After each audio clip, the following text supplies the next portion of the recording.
Thank you for joining me. Kiss your butt.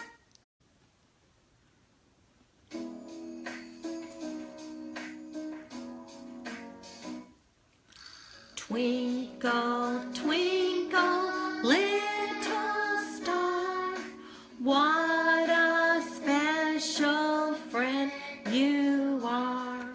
From your head to your toes, we are special friends, you know. Twinkle, twinkle, little star, what a special friend you are. And you are special friends for joining me this afternoon. I've got lots of fun, easy ideas for fall. And fall is a good thing to focus on because so many of the schools now don't celebrate holidays. So it just makes sense to do seasonal things like around fall. And one of the most exciting ways to do fall is in your backyard or on the playground. I tell people the best science in the world is right outside your door. And one thing children love to do is to make treasure boxes to store the items that they find in on a nature walk. And so you just have them bring in cereal boxes or food boxes, cut the tops off, punch holes in the side, and then tie on a string, and you might need to help the younger ones do this. And then they have their treasure box. And I tell people, you know, teachers think, oh, well, I need to spray paint them or we need to cover them with paper. Remember, children are happy with plain vanilla. They're just tickled to death with something like this. And so before you go on the playground to collect things on your nature walk, signs of fall or leaves or rocks or whatever it might be, you need to remind them how many they can take, because if you say we're going to collect leaves, they'll put 500 in here if they can squeeze them all in. So might limit it to 1 or 2 or 3. Another thing I always tell children, you never pull things off a live tree or live plant. That would hurt like somebody pulling your arm or leg. And so we just find things on the ground. So after you go on your nature walk and you find signs of fall or rocks or whatever you might be studying, you bring it back to the classroom, you dump them out, and you can sort the different objects, and then you can use them for a discovery center. Now, look how easy this is. You get a tub, you put the items that you find on your nature hunt, add a magnifying glass, some paper, pencil, maybe a field guide book, whatever it might be, and you've got a perfect discovery center for your science center. Children love to use a clipboard, so just a piece of corrugated cardboard with a butterfly clip at the top, and you could use this on a nature walk, and they could do I see, I hear, I touch, I smell. So even the young children who aren't ready to write, they can draw pictures. I mean, it can be a scribble. The whole point is we want them to make some connections here, and that's a good way to begin. I have another little leaf book. This one, you let the children collect leaves and they put them in a zip baggie, and then you give them a piece of paper and they can write a description about their leaf. Like, this leaf is yellow. If you work with older children and you want to tie in evergreen and deciduous, you could let them find an evergreen. You could let them find a deciduous leaf.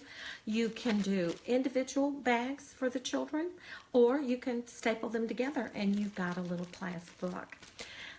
If you've never preserved leaves before, all you have to do is let the children choose a favorite leaf and put the leaf between several sheets of newspaper, or you can use paper towels. And you put the leaf in here and you put it in a book, and you put several other heavy books on top and leave it overnight. And when they come back to date, the next day they can open it up and see their leaf that they've preserved. And you could do leaves like this, but then another really good science thing is just to put leaves in a box and let them observe the leaves as they decay. And once they get decayed, you can rub them together and turn them into dirt again. Now, oh, and I have to show you my leaf rubbing. I'm sure a lot of you have done this, but you know what I found is we're so busy trying to give children things we didn't have, we're failing to give them what we did have. And some of these simple things like leaf rubbings that, I've been at this rodeo forever and I've done forever. It's amazing that some of the children never have done this. And if they don't do it with you, they're probably never going to get to do it. And so you find leaves and you need to take the leaves to the table. Or what else works really well is if you use rubber cement and you glue them to the table, and then they put the leaf on top and they can rub. And we always talked about the veins in the leaf, and then look at your veins and what's in your veins and what do you think is in the veins in the leaf. And it's amazing to me, some children have a difficult time learning letters or writing their name, but you talk about the veins in the leaf and deciduous trees and evergreen trees, and they catch on to those concepts just like that. Now last year about this time I did a Facebook Live where I turned a lunch bag into a tree, and some of you might have seen this and some of you might not have. Otherwise maybe it's just a good review, but you take a lunch bag and you make tears, about 4 or 5 tears from the top about halfway down. And yes, you can cut, but I like to tear because it looks more rustic, like a tree limb. And then you open it up and you squeeze it in the middle and you twist it and you will have a tree. Now you can use this tree for all sorts of different seasons, but in the fall, it's fun to give children construction paper and let them tear the construction paper into little leaves and then glue it on their tree, and they have an autumn leaf, a tree. And so you've just done all sorts of wonderful fine motor skills with this. If you take the strips on the tree and you twist them, this is another excellent fine motor activity, and the children twist them, then when they get through they have something that looks like a spooky old tree. And this could again be a writing prompt, or you could use it for winter and let them paint snow on it, many different things with that. So I wanted to tell you about the October Happies, and Carolyn Kozlowski and I ache for some of the things that you all are going through. In fact, just wait next week. I've written something called 10 Things You'd Like to Tell Your Administrator, because we know that you're getting beat up, and we can't solve all the world's problems, but what we try to do is just give you a few little happy things, just some little joy, simple things that you can do to make your day more fun and to make learning more fun for the children. And so each month we have these packets, and Carolyn's put together this great preview packet for October. There are handshakes each month, like the one for October is the squirrel handshake, where the children will hold out their arm and you run the squirrel up their arm, and then they get to run the squirrel up your arm. There's cheers each month. One for October is the Harry Potter cheer. You're psh, psh, psh, terrific. There are attention grabbers. The one for October is hocus pocus, everybody focus. So when the children hear you say hocus pocus, they put their focus goggles on and say, everybody focus. And you know what's interesting? If you can get the children to do this, you've got a better chance of them attending to what you want them to pay attention to, whether it's the illustrations in a book, whether it's, the different attributes of a shape, a sight word. If they do this, you've got a better chance of it getting to the brain, which is kind of interesting. There are transition songs, like one for having children sit down instead of saying, sit down. Everybody have a seat, have a seat, have a seat. Everybody have a seat on the floor. Not on the ceiling, not on the door. Everybody have a seat on the floor. Or school glue, just a little dot will do. Put a dot and spread it all around. It will hold your paper down. You know how much I love finger play, so of course we've got the 5 little pumpkins, and Carolyn's created Play-Doh mats so they can roll the Play-Doh and put the little pumpkins out. This is Jacko Happy. This is Jacko Sad. This is Jacko Sleepy. This is Jacko Mad. But Jack, all broken and in pieces small, and baked in a pie is best of all. Yum, yum. And what a great reading experience for young children this time of year. I mean, they can memorize the poem. They can make their little pumpkin books, take it home and share it with their parents, and their parents go, oh, look at you, you're reading. And that's what we want children to feel, that I am a reader. There's, of course, nursery rhymes, and there's a really cool nursery rhyme song where they fill in the missing line. Jack and Jill went up to fetch a pail of, and so that filling in the word, it really helps them with reading later on with context clues and filling in the missing word. There's a nursery rhyme club where if they learn a nursery rhyme, they can sign their name, and some little membership cards to the nursery rhyme club. Oh, but my favorite thing that Carolyn made this month, she's got a book that goes with the song, This is a Tale About the Letter Tales.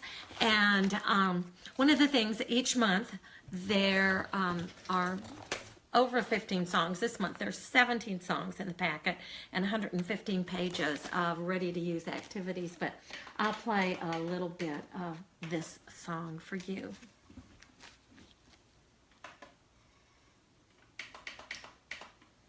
And this could be used in so many ways. I mean, this could be used at a listening center. You could use this to transition children. Got the letter A, it makes a special sound. A, A, A, A, A. Let's learn another sound. This is a tale about the letter B. It makes a special sound. Ba, ba, ba, ba, B. Let's learn another sound. So for each letter, there is an animal, and you've got the letter, you've got the sound, and children are using visual closure to figure out what the animal is. And sometimes grown-ups have trouble with some of these tales. This one for I is inchworm, and then the one for N is another one teachers often have questions about. N is a nanny goat, and I think you'll be able to figure out the rest of them. There are ideas for writing, and I have to tell you, the only comment that we had that was negative from our back to school Happies was from a teacher who said, there's just too much. There's just too much. I can't do it all. You're not meant to do it all. This is like, you know, a buffet. You pick and choose. But we just wanted to give you everything that we knew and everything that we could in one packet. So, no, you don't have to do everything, but just pick and choose what you like best. Think of it as going to a candy store.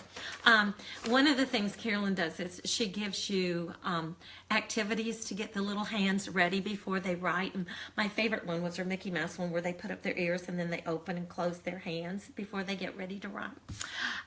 There's a math song that I love called Chant and Write. And 0 is where it all begins. 0 is where it all begins. Curve down, around, and up again. So you've got the song, and you've got some little worksheets that you could use with it. And again, this would be something that would work well in the listening center. There is a song, a weather song, and then there's a graph where they can graph the weather each day. I know a scientist, and then there is a journal, so they can journal their science activities that they do. I have to show you the little blank book. This is one of my favorite blank books, and if you've ever been at my workshops, you've seen this. And it's just 2 sheets of paper folded in half. And when you do these books with children, a good idea is to do it with a small group. Say you've had a guided reading group or a small group activity, make the book with that group, and then they can go on and do an enrichment activity or reinforcement. I found if you've got like 4 or 5 or 6 kids around a table, you can help them individually. If you try to do some of these things with a large group, it's overwhelming. So made little tears about a thumbnail part, and then I fold forwards and backwards and forwards and backwards all the way down. And when I get through, I have a little book. And what's so good about this is it doesn't take staples. It's really good for their small motor skills. They're doing an opposite, forward and backwards, so many things going on here. And you can use this book across the curriculum. You can use this for a book about signs of fall. If you're studying about the letter P, they can make a book of P things. You can make a shape book. You can make a recall book after you've read a story. You can make an autograph book. There are just a million different things you can do with this little book. And I've also found if you ever have parents in for a workshop, this is a really good book to teach parents how to make because it doesn't take anything special.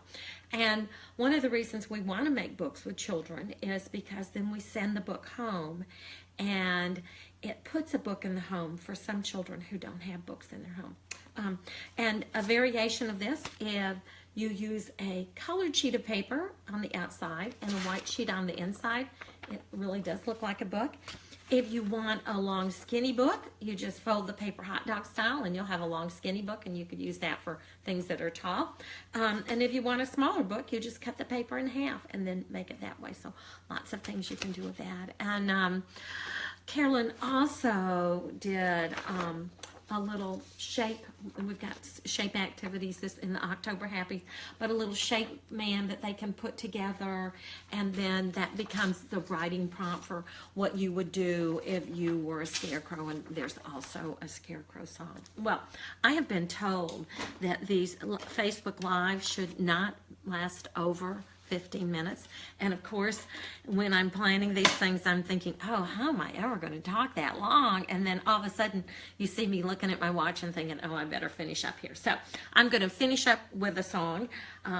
This is a song, The Backpack Boogie. And this song is a good one to do at the end of the day. And so we've got a lot of transition songs, so you don't have to tell the kids, get your backpacks. You just play the song. Once they get used to the song, the minute they hear it, it just becomes a prompt for them to let them know what you want them to do. So, well, Backpack Boogie doesn't want to play for me. Hold on a minute. Do I remind you of yourself? So sometimes when I can't find things, I just talk to the CD player. Dr. Jean, I want Backpack Boogie. There we go. So you put this on, and then you could play a game. Let's see if you can all get your backpacks and clean up and be ready to go home before the song is over. Get your backpack and clean out your desk. Throw all the trash away and take home your best. Put your books and pencils away. We're finished with school for today. Well, I think I'm finished for today too. Wishing you lots of happies. Oh, and if you want to download the preview, I'll put that link up. And if you want to get the whole packet, I'll put that up there too. See ya. Bye.